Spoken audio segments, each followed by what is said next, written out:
Bismillahirrahmanirrahim. Assalamualaikum warahmatullahi wabarakatuh. Innal hamdalillah nahmaduhu ta'ala wa nasta'inuhu wa nastaghfiruh wa nastahdihi wa natubu ilaih wa na'udzu billahi min syururi anfusina wa sayyiati a'malina. من يهده الله فلا مضل له ومن يضلل فلا هادي له أشهد أن لا إله إلا الله وحده ربي لا شريك له وأشهد أن محمدا عبده ورسوله أما بعد اللهم إنا نسألك علما نافعا ورزقا طيبا وعملا متقبلا. Para ummahat wa akhwat fillah rahimani wa rahimakumullah. Alhamdulillah, kita bersyukur kepada Allah Subhanahu wa taala. Pada pagi hari ini insyaallah kita akan melanjutkan pelajaran kita. Pelajaran apa, Bu? Ya, pembahasan kitab Syakhsiyat al-mar'ah al-muslimah kama yasughuhal Islam fil kitabi was sunnah. Jati diri wanita muslimah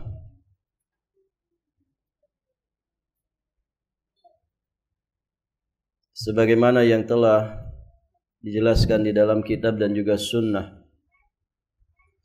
Kita masih di pembahasan hubungan seorang wanita muslimah dengan Allah pada poin ta'malu ala nusrati dinillah.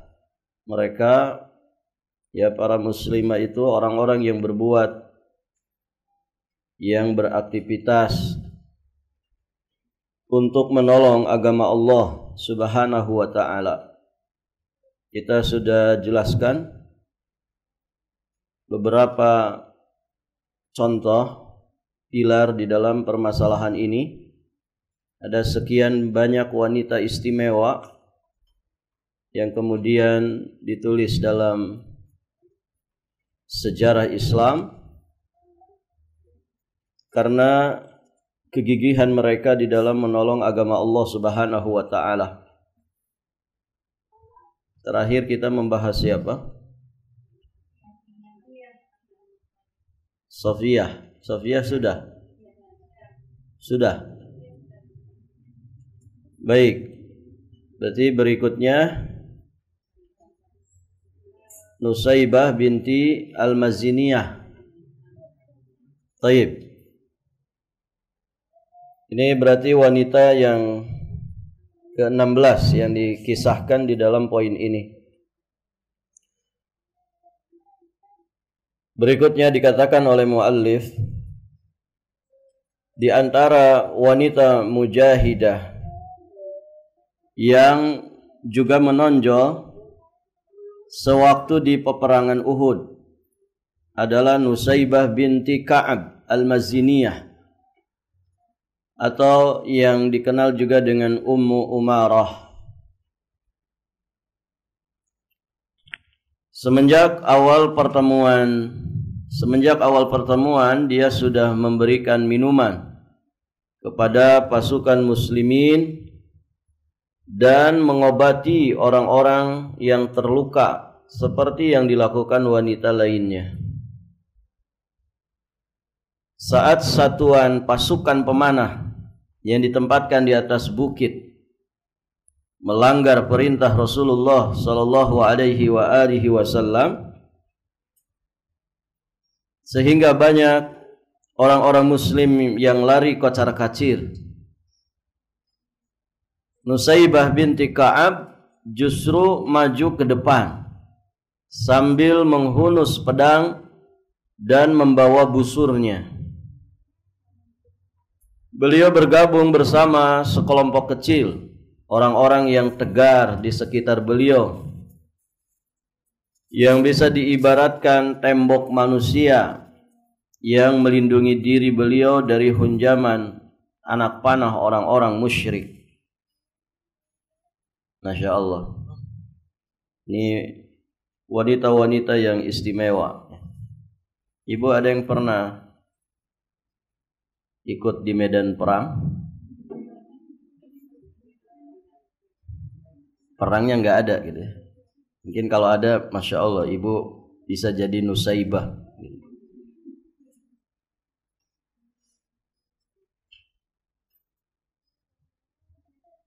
Dan saat itu memang di perang Uhud, ya, kaum muslimin, para sahabat, ya termasuk di sini, Nusaibah binti Ka'ab, semuanya berusaha melindungi Rasulullah Sallallahu Alaihi Wasallam. Taib. Kita lanjutkan. Kala dilihatnya bahaya semakin mengancam keselamatan beliau, maka beliau segera berusaha melindungi diri beliau. Maksudnya melindungi Rasulullah. Karena ini barisan kaum muslimin kocar-kacir. Akibat apa, Ibu? Akibat ketidakpatuhan sebagian pasukan pemanah yang sudah diwasiatkan, dipesankan oleh Nabi jangan turun dari Bukit Uhud. Dari Jabal, bukan Uhud ya, Jabal Rumat namanya. Ibu kalau ke komplek Gunung Uhud, itu ada bukit kecil yang disebut dengan Jabal Rumat. Itu ditugaskan oleh Nabi, jangan turun apapun yang terjadi di bawah. Namun ternyata ya ketidakpatuhan sebagian mereka menjadikan semua strategi itu berantakan. Banyak yang lari kocar-kacir, dan tentu dalam keadaan seperti itu keselamatan Nabi terancam. Begitu ya. Sampai dikisahkan kan Nabi terluka, giginya patah. Barakallahu fikum. Nah, semua muslimin yang ada saat itu berusaha melindungi Nabi, nah, termasuk Nusaibah binti Ka'ab ini. Sampai kemudian Nabi bersabda, aku tidak menengok ke arah kiri dan arah kanan, melainkan aku pasti melihatnya bertempur untuk melindungiku. Nah, inilah di antara riwayat yang disampaikan anaknya yang bernama Umarah pada detik-detik yang kritis itu. Saat itu, ini putranya ya, Umarah.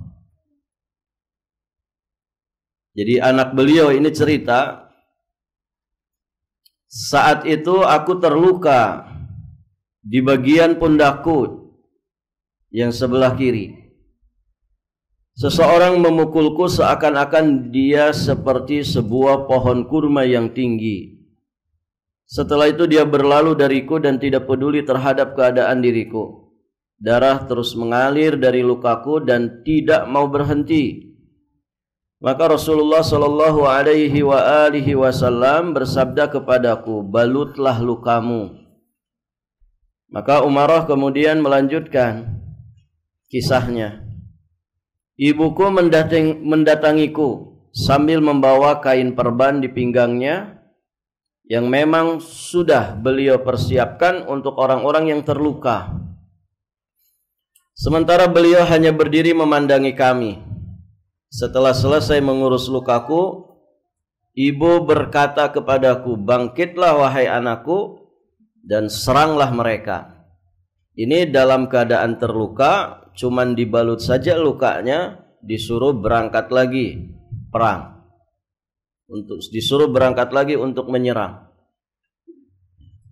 Taib. Masya Allah ya. Nabi Shallallahu Alaihi Wasallam bersabda, siapakah yang tahan seperti yang engkau lakukan ini wahai Ummu Umarah? Artinya biasanya seorang ibu itu apa, Bu? Ya, jangankan terluka, pundaknya bercucuran darah gitu ya. Kadang anaknya tersandung saja hebohnya minta ampun, kan begitu. Kalau emak-emak ya. Nah, ini luar biasa Ummu Umarah ini. Malah menyuruh anaknya suruh berangkat lagi, kembali lagi ke medan perang. Nah, siapa yang tahan seperti yang engkau lakukan ini, wahai Ummu Umarah?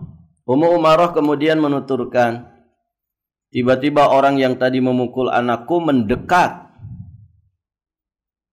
Rasulullah Shallallahu Alaihi Wasallam bersabda, itulah orang yang memukul anakmu.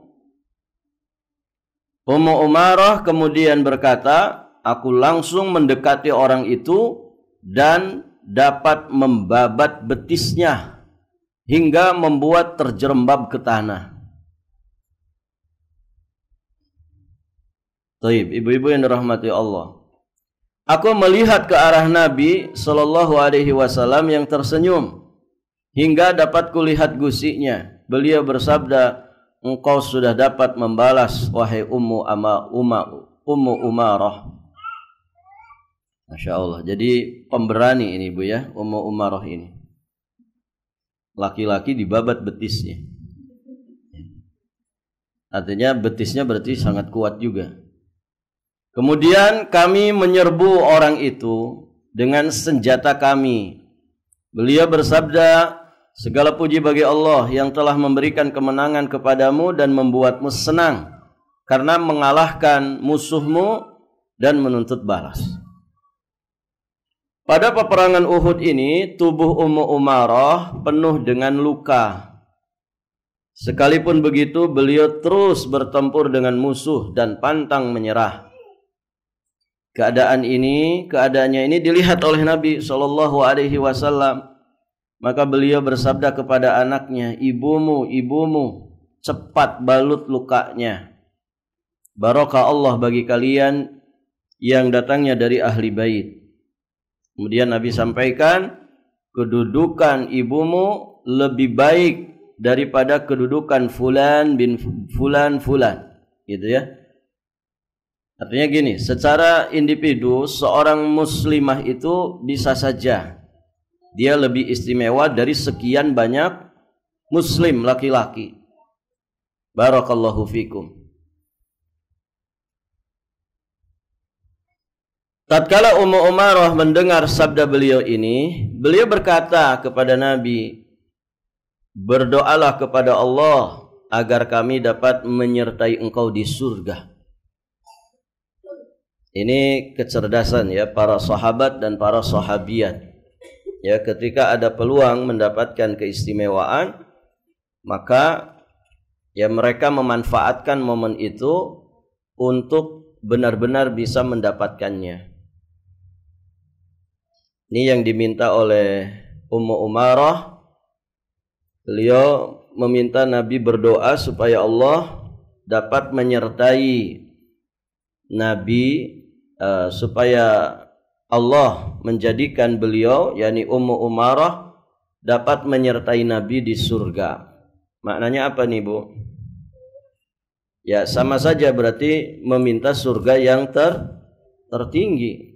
Karena Nabi Shallallahu Alaihi Wasallam pasti surga beliau ini surga yang tertinggi. Maka beliau bersabda, ya Allah, jadikanlah mereka orang-orang yang menyertaiku di surga. InsyaAllah. Dan doa Nabi itu InsyaAllah mustajab. Ummu Umarah berkata, aku tidak peduli lagi apa yang menimpaku di dunia. Aku tidak peduli lagi apa yang menimpaku di dunia. Ya, kalau orang sudah dinyatakan sebagai ahli surga sebelum wafatnya, ya tentu itu segala-galanya kan Ibu. Penderitaan di dunia itu tidak ada apa-apanya. Ya. Kalau apa? Kalau dibandingkan dengan surga Allah Subhanahu wa ta'ala. Artinya segala macam rintangan, hambatan, tantangan kehidupan itu menjadi ringan, menjadi enteng bagi dirinya ketika orientasi dan obsesinya adalah keselamatan dan kebahagiaan akhirat. Dan ini yang tidak dimiliki oleh orang-orang kafir. Ya, hanya muslim hanya mukmin ya yang mendapatkan seperti ini. Ya, dengan iman mereka terhadap kehidupan akhirat. Dengan kata lain, orang-orang mulia di sisi Allah itu jasad mereka di dunia, tapi hati mereka sudah ada di akhirat. Ya, bagaimana tidak bahagia? Bagaimana mereka hidupnya tidak tenang? Bagaimana mereka tidak tumakninah hidupnya?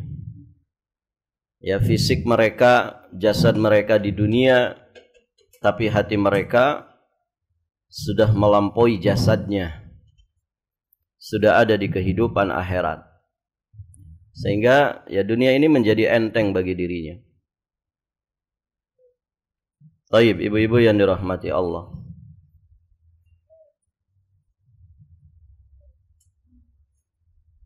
Jihad dan kepahlawanan Ummu Umarah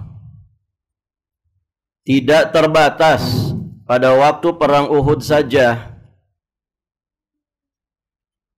tetapi dia juga ikut dalam berbagai peperangan yang lain bersama Rasulullah sallallahu alaihi wasallam. Dia beserta Nabi dalam Baiat Aqabah,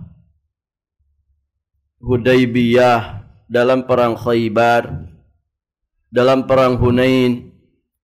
Masya Allah, artinya sekian banyak peristiwa bersejarah ya beliau berada di dalamnya. Sepak terjangnya dalam perang Hunain tidak kalah hebatnya dari sepak terjangnya dalam peperangan Uhud. Dia juga ikut andil dalam perang Yamamah di masa Khalifah Abu Bakar. Ya, sampai di masa Khalifah Abu Bakar. Beliau terjun di kancah peperangan hingga tangannya putus. Maka tidak heran jika Rasulullah memberinya kabar gembira sebagai penghuni surga. Beliau sangat dihormati oleh pengganti Nabi, yakni Abu Bakar As-Siddiq. Sosok beliau juga sangat dihormati oleh komandan perang yang bernama Khalid bin Walid. Kedudukannya yang terhormat ini terus berlanjut sampai masa khalifah sesudahnya, yakni Khalifah Umar ibnul Khattab. Nah, ini luar biasa ya, konsistensi ya sosok wanita yang mulia ini ya, sangat luar biasa. Ummu Umarah radhiyallahu taala anha wa ardhaha. Baik, berikutnya sosok wanita yang mulia yang ke-17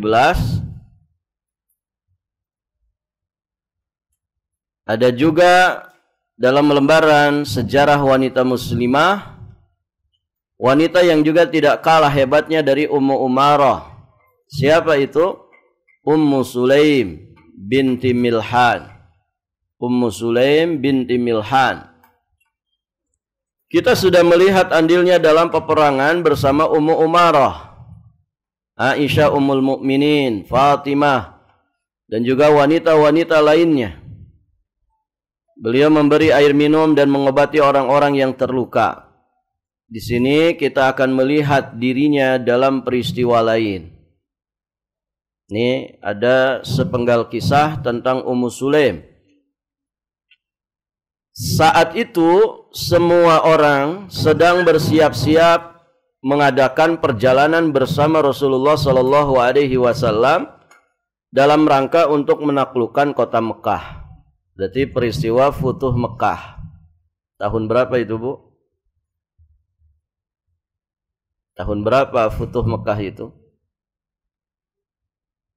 Sekitar tahun 8 Hijriah. Begitu pula yang dilakukan suaminya, yakni Abu Talha, sahabiyun jalil, sahabat yang mulia. Sementara Ummu Sulaim saat itu sedang hamil. Dan bahkan usia kehamilannya sudah masuk bulan-bulan terakhir. Berarti hamil besar. Begitu Bu ya? Baik, kalau seorang ibu sedang hamil besar, semakin besar kandungan, semakin kuat atau semakin lemah? Ibu, semakin lemah kan? Wahnan ala wahnin, kan begitu. Wahnan ala wahnin, bahasa Quran begitu. Ibunya yang telah mengandungnya wahnan ala wahnin, ya, dalam keadaan payah, ya, dalam kepayahan demi kepayahan. Di bulan pertama saja sudah payah, kan begitu ya? Apalagi hamil anak pertama. Begitu kan Ibu? Saya tidak pernah merasakan sih. Ya. Cuman katanya begitu. Ya, ada istilah ngidam, gitu ya. Itu kadang lihat wajah suaminya sebel, begitu ya. Mual, pengen muntah. Apalagi nyium aroma suaminya, gitu. Aneh-aneh dan macam-macam. Barakallahu fikum. Itu di awal-awal bulan. Selanjutnya tambah payah lagi, wahnan ala wahnin. Kebayang kalau janinnya itu 3 kilo di perut, ya, kemana-mana dibawa 3 kilo. Ya, kalau bapak-bapak kayaknya nggak kuat itu Bu. Ya. Makanya dia tidak hamil. Baik. Jadi kalau kehamilan itu semakin besar, maka berarti semakin payah, bukan semakin kuat. Nah ini Masya Allah, Ummu Sulaim sedang hamil dan usia kehamilannya itu sudah masuk bulan-bulan terakhir. Berarti hamil 8 atau 9 bulan. Taruhlah kalau jabang bayinya itu 3 kilo, itu ada beban 3 kilo di perutnya. Baik, ibu-ibu yang dirahmati Allah. Namun ternyata kehamilannya ini tidak menyurutkan nyalinya untuk ikut menyertai suaminya, Abu Talhah. Mendapatkan kemuliaan jihad fi sabilillah tanpa memperdulikan bagaimana nanti beban perjalanan. Ya, jangan dibayangkan perangnya seperti perang zaman sekarang. Gitu ya. Naik tank, naik mobil perang, naik pesawat tempur. Ya, zaman dulu kan tidak ada. Semua manual, kan begitu. Taib.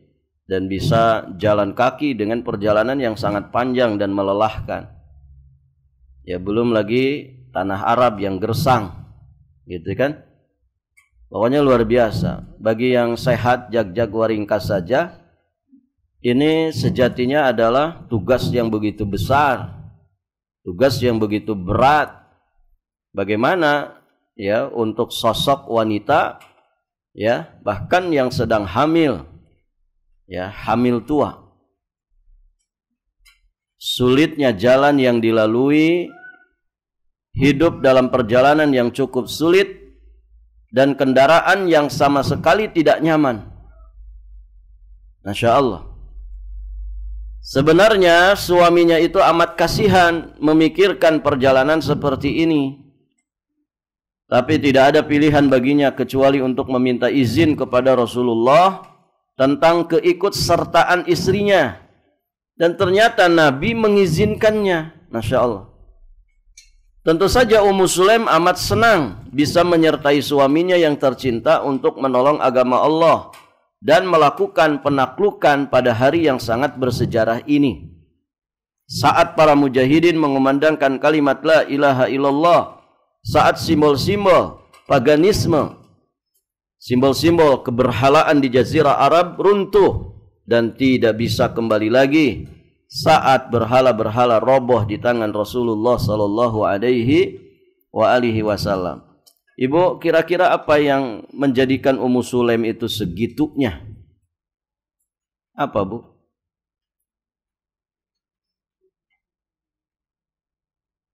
Apa? Yang membuat segala beban rintangan hidup itu menjadi ringan itu apa?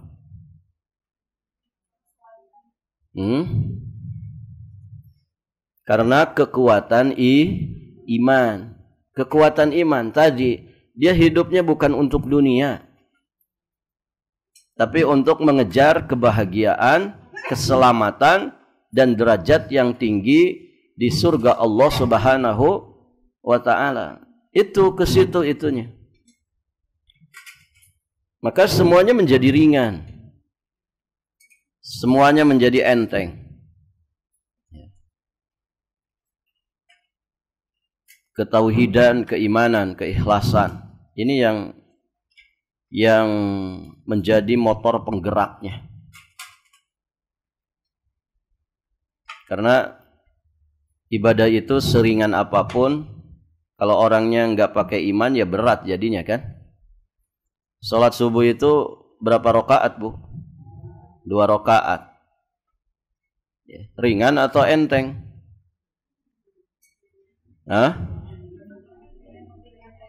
Ringan atau berat? Dua rakaat, ya, paling 5 menit. Kalau sholat sendirian.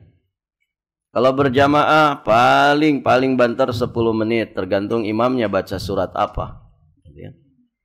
Tapi kalau masjid-masjid rata-rata di kita ini di Indonesia, ya sekitar juz amma aja kan begitu. Subuh itu ad-duha sama al-falak, gitu kan? Al-falak artinya waktu subuh, ad-duha artinya waktu duha, ya. Panjang-panjangnya al-fajr, ya, waktu fajar. Dan begitu. Ringan aslinya. Apalagi pakai iman. Tapi kalau tidak pakai iman, berat nggak? Oh, berat sekali. Berat. Ya, Ibu. Ada yang merasa berat sholat subuh? Bermasalah itu imannya. Karena yang berat melaksanakan sholat subuh itu siapa? Munafik. Gitu ya. Ada seorang suami, mudah-mudahan bukan suami ibu, cerita ke saya, Ustaz suka ngisi ibu-ibu kan, tolong Ustaz. Kenapa Pak? Itu istri saya itu susah kalau dibangunin sholat subuh, gitu ya. Begitu Bu. Makanya saya sering jadikan contoh ini. Sepertinya ada istrinya di sini, gitu. Susah dibangunin sholat subuh. Kalau dibangunin tuh baru azan Mas. Sek dulu, gitu. Mimpinya belum tuntas. Gitu. Ya itu saya bahasakan saja. Bisa jadi orang Bugis, bisa jadi orang Banjar, bisa jadi orang Balikpapan. Suaminya qobliyah di rumah, qobliyah subuh. Sebelum berangkat ke masjid, dibangunin lagi. Karena Mas, kan belum qomat. Begitu. Muyak kan suaminya, sudah ditinggalin saja. Yang penting tugasnya sudah ditunaikan, membangunkan. Pulang dari sholat subuh, masih ngorok. Gitu kan. Barakallahu fikum. Nah ini masalah sebetulnya. Jadi orang yang berat melaksanakan sholat subuh sebetulnya sedang tidak baik-baik saja. Ya gimana tidak berat sholat subuh, wong start tidurnya jam 1 malam, gitu kan? Selimutan tapi bercahaya, begitu kan? Ternyata scroll, gitu kan? Tayyib, ibu-ibu yang dirahmati Allah. Iman, ya iman ini penting. Karena dia yang menjadi motor penggerak orang itu benar-benar bersungguh-sungguh di dalam beribadah kepada Allah Subhanahu wa taala. Dan cerminannya ada pada tokoh-tokoh mulia ini. Ibu yang dirahmati Allah, peristiwa ini kita lanjut. Peristiwa ini semakin memantapkan iman di dalam jiwa Ummu Sulaim dan semakin membuatnya bersemangat dalam jihad fi sabilillah. Tak seberapa lama setelah peristiwa Fathu Mekah disusul dengan perang Hunain yang pada saat itu orang-orang muslim menjadi kalang kabut dan kocar-kacir melarikan diri tanpa memperdulikan apapun. Sementara Rasulullah Shallallahu alaihi wasallam beralih ke sisi kanan dan dari kancah pertempuran. Sambil Nabi berseru, "Mau kemana kalian wahai semua orang? Kesini kemari kalian. Aku adalah Rasul Allah. Aku adalah Muhammad bin Abdullah." Tak seorang pun yang bertahan bersama Rasulullah sallallahu alaihi wasallam kecuali beberapa orang Muhajirin dan Ansar serta sanak kerabat beliau. Dahsyatnya peperangan, Ibu ya. Orang itu ya kalau di medan perang ya campur aduk, segala sesuatunya ada, kan begitu. Barakallahu fiikum. Tidak usah medan perang, Ibu. Di ini saja, kalau apa ini, orang sedang rariwuh itu ya, sedang sararibuk. Contoh aja misalkan panitia kurban, itu kan semuanya capek itu ya, semuanya bekerja, semuanya berkeringat. Itu kalau tidak bisa nahan emosi, itu gampang banget itu. Gampang banget terjadi sesuatu yang mengerikan. Ya. Saya pernah mengalami itu di satu kepanitiaan. Entah gara-gara apa gitu ya, tukang jagal hampir saja kelahi sama panitia yang lain. Dan Ibu bayangkan lagi jadi panitia kurban dengan keadaan yang banyak orang, banyak pekerjaan, begitu ya, tanggung jawab begitu besar. Tiba-tiba ada yang tersulut emosinya, masing-masing pegang pisau. Iya tidak ini? Ngeri itu, sampai pukul-pukul dada. Ayo siapa yang berani lawan saya? Ini kan ngeri. Ya. Itu baru penjagalan sapi gitu kan. Cuman ngurusin sapi. Ini gimana kalau sedang perang berkecamuk? Bukan kepala sapi yang dipotong, kan begitu. Ini kepala manusia, darah berceceran, orang pada terluka, mayat tergeletak di mana-mana. Begitu ya. Kenapa, Bu? Taib. Begitu ya. Atau di area apa ini namanya? Bencana alam misalkan.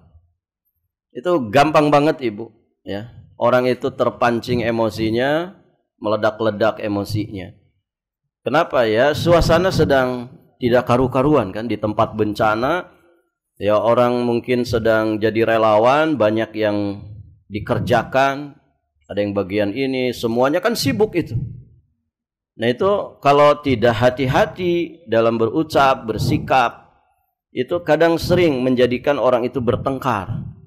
Ya, awalnya baku mulut, gitu ya, akhirnya baku hantam. Ya. Nah itu ibu-ibu yang dirahmati Allah.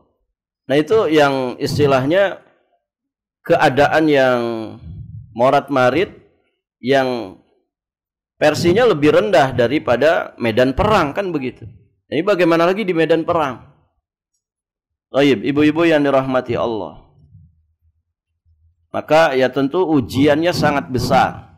Ya, pantaslah kalau jihad di jalan Allah itu disebut oleh Nabi SAW sebagai zirwah sinamil Islam.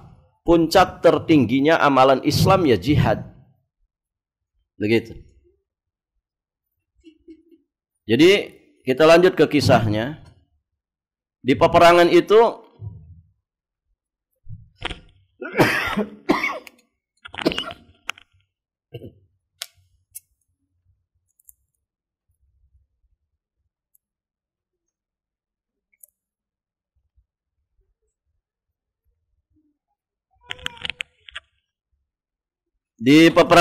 tak seorang pun yang bertahan bersama Rasulullah sallallahu alaihi wasallam kecuali beberapa orang muhajirin dan ansar, juga sanak kerabatnya beliau.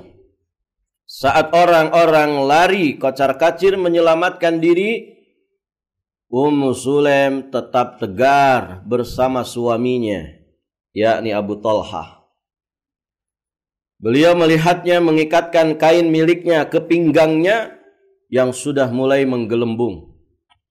Kenapa pinggangnya menggelembung, Bu? Ya, karena sedang hamil, bukan karena obesitas. Karena beliau sedang mengandung bayinya Abdullah bin Abu Talhah. Kemudian dia naik ke atas punggung onta miliknya Abu Talhah karena takut akan terjatuh dari punggung onta. Dia menarik kepala onta itu dan menyusupkan tangannya ke gelang tali kekang yang dihubungkan ke hidung onta. Dengan cara itu dia menjadi kuat di atas punggung unta dan tidak mudah jatuh saat onta bergerak-gerak atau lari. Masya Allah, sedang hamil besar. Kemudian tiba-tiba ada suara, Ummu Sulaim kah itu? Nabi berseru ke arahnya. Benar, jawabnya Ummu Sulaim. Demi ayah dan ibuku sebagai tebusanmu ya Rasulullah. Jadi Nabi saja terkagum-kagum ya melihat keadaan dari Ummu Sulaim ini. Di dalam Sahih Muslim disebutkan bahwa Ummu Sulaim memungut belati dan selalu menggenggamnya. Belati ini pisau ya. Abu Talhah yang melihatnya berkata, "Ya Rasulullah, itu Ummu Sulaim yang sedang menggenggam belati." Kemudian beliau bertanya, "Untuk apa belati itu?" Ummu Sulaim menjawab, "Jika ada orang musyrik yang mendekatiku, maka aku akan mempergunakannya untuk menusuk perutnya." Dan akhirnya mendengar jawaban itu, Rasulullah Shallallahu Alaihi Wasallam tersenyum. Insya Allah Ibu. Jadi selalu bawa pisau belati untuk jaga-jaga gitu ya. Kalau ada orang musyrik datang, dia akan tusuk perutnya. Masya Allah. Ini mental Ibu ya. Tidak semua bisa. Ada ibu-ibu ya, nyembelih ayam saja kan tidak bisa Ibu. Padahal cuman ayam ya. Darahnya paling berapa mili gitu. Taib. Bahkan ada yang lihat darah langsung pingsan. Nah, gimana mau berangkat ke medan jihad kalau begitu keadaannya? Saya punya teman juga Ibu tidak bisa masuk rumah sakit. Dan alhamdulillah orangnya sehat saja gitu. Kenapa? Dia kalau nyium bau rumah sakit itu Ibu pusing. Nggak tahu punya trauma atau apa. Hawa rumah sakit kan beda ya. Hawa rumah sakit bau, ya bau obat, bau macam-macam gitu kan. Itu ndak bisa. Beliau kalau masuk rumah sakit itu mual-mual, pusing. Tapi ya bersyukur, alhamdulillah. Jadi sehat terus gitu. Taib, Ibu yang dirahmati Allah.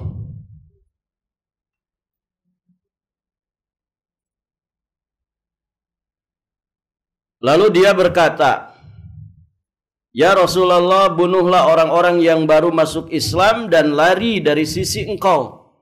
Berarti siapa ini? Munafikun. Ya. Beliau menjawab, wahai Ummu Sulaim, sesungguhnya Allah telah memberi kecukupan dan berbuat yang baik. Ummu Sulaim tetap tegar bersama Rasulullah sallallahu alaihi wasallam saat keadaan sangat kritis dan sempit. Sementara kaum laki-laki justru melarikan diri dan terguncang. Karena itu dia tidak kuat menahan diri saat melihat orang-orang yang lari dari sisi beliau dengan berkata seperti perkataan di atas. Artinya ucapan tadi, ucapan Ummu Sulaim, ya Rasulullah, coba bunuh orang-orang yang baru masuk Islam tapi lari darimu.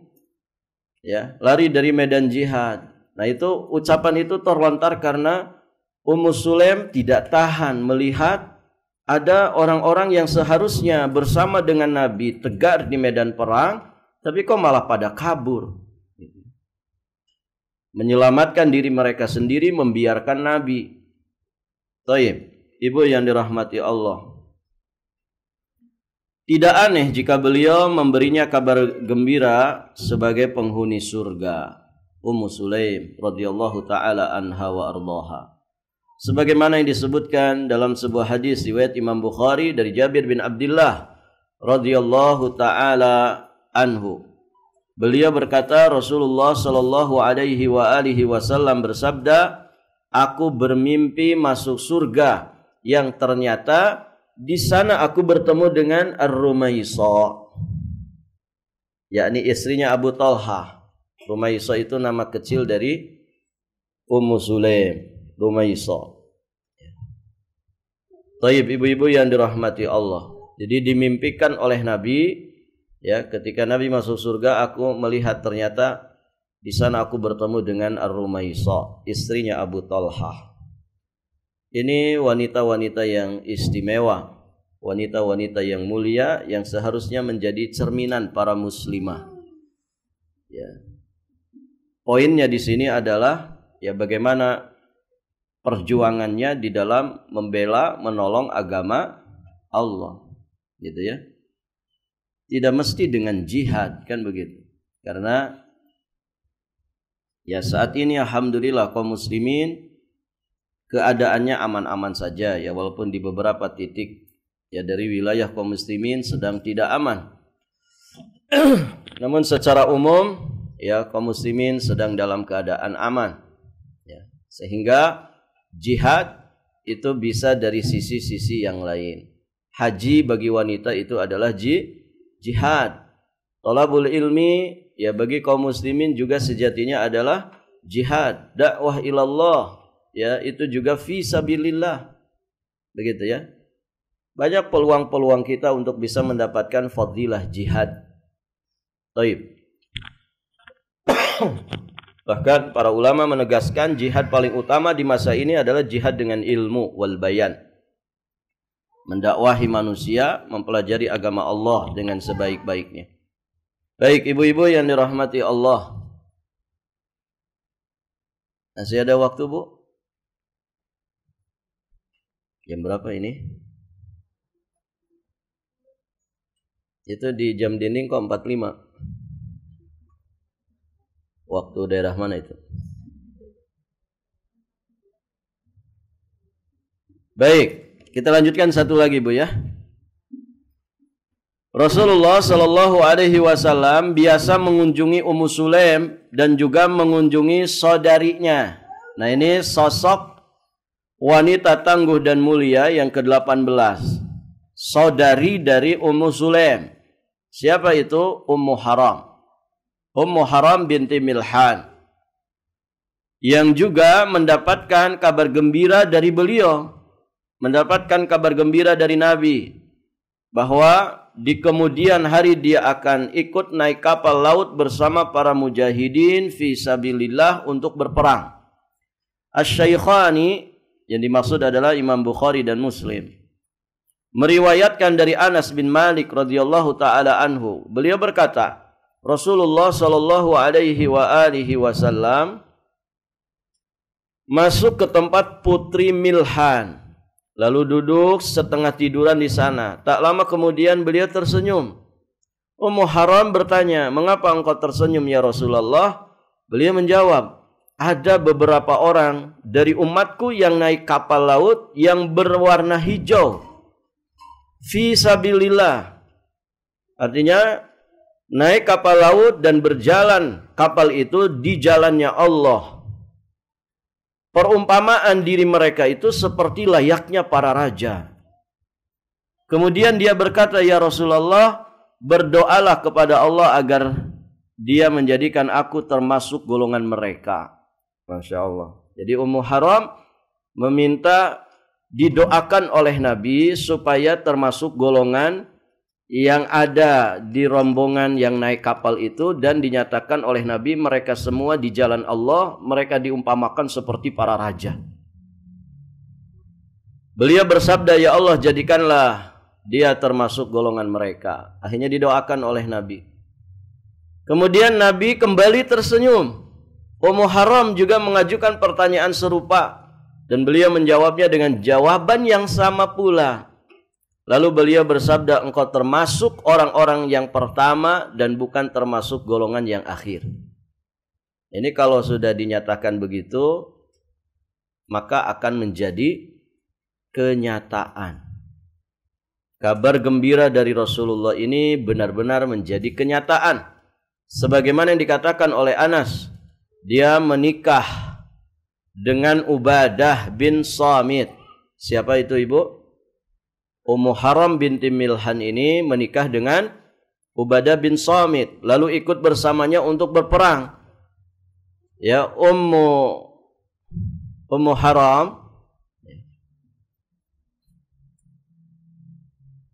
dia juga ikut kapal bersama binti Quraizah. Ya, yakni istrinya Muawiyah. Setelah sampai di tujuan, dia naik hewan tunggangannya, tiba-tiba muncul binatang buas yang menyerangnya hingga membuatnya terjatuh dan meninggal dunia. Barakallahu fikum. Jadi beliau mengalami apa yang disampaikan oleh Nabi.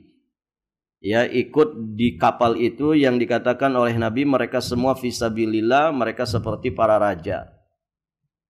Dan setelah itu ya beliau meninggal dunia. Disebabkan apa? Terjatuh dari hewan tunggangannya. Salah satu ciri husnul khotimah, ya, dan orang itu dinyatakan mendapatkan syahadah adalah ketika dia wafat dalam keadaan terjatuh.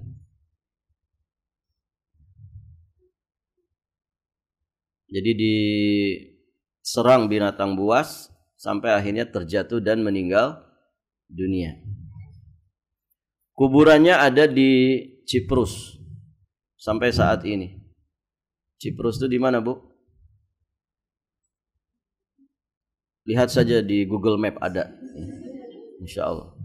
Itu kalau nggak salah daerah Turki situ ya, atau daerah situlah pokoknya. Ya. Teronggok laksana menara yang mengisahkan kisah seorang wanita muslimah yang berjuang di jalan Allah. Orang-orang pun berdiri di samping kuburnya seraya berkata, inilah kuburan seorang wanita salehah yang dirahmati Allah. Barakallahu fiikum. Baik, ibu-ibu yang dirahmati Allah, berikutnya nanti kita bahas sosok tokoh wanita yang mulia ke-19 yang bernama Ummu Aiman. Kisah ini akan disampaikan di kesempatan berikutnya insyaallah taala. Baik Ibu, sampai di sini berarti kita sudah membahas berapa tokoh wanita? Yang barusan. Yang barusan berarti 3 ya. Nusaibah binti Ka'ab Al-Maziniyah, kemudian Ummu Sulaim binti Milhan, kemudian saudari Ummu Sulaim yakni Ummu Haram binti Milhan.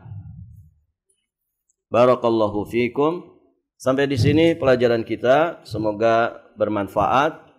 Semoga kisah sejarah wanita-wanita yang mulia ini menjadi inspirasi bagi kita semua, ya, terkhusus muslimah yang hadir di sini. Semoga menjadi para mujahidah, ya. Lebih-lebih bagi para laki-laki, ya. Kalau sosok wanita saja sebegitunya, masya Allah, maka ya laki-laki harusnya lebih kuat lagi. Baik, ibu-ibu yang dirahmati Allah, sampai di sini ibu-ibu yang dirahmati Allah, semoga berfaedah. Kita akhiri dan kita tutup dengan doa kafaratul majlis. Subhanakallahumma bihamdik asyhadu an la ilaha illa anta astaghfiruka wa atubu ilaik. Hadanallah wa iyyakum ajma'in, wallahul muwaffiq ila aqwamit thariq. Al-'afwu minkum. Wassalamu alaikum warahmatullahi wabarakatuh.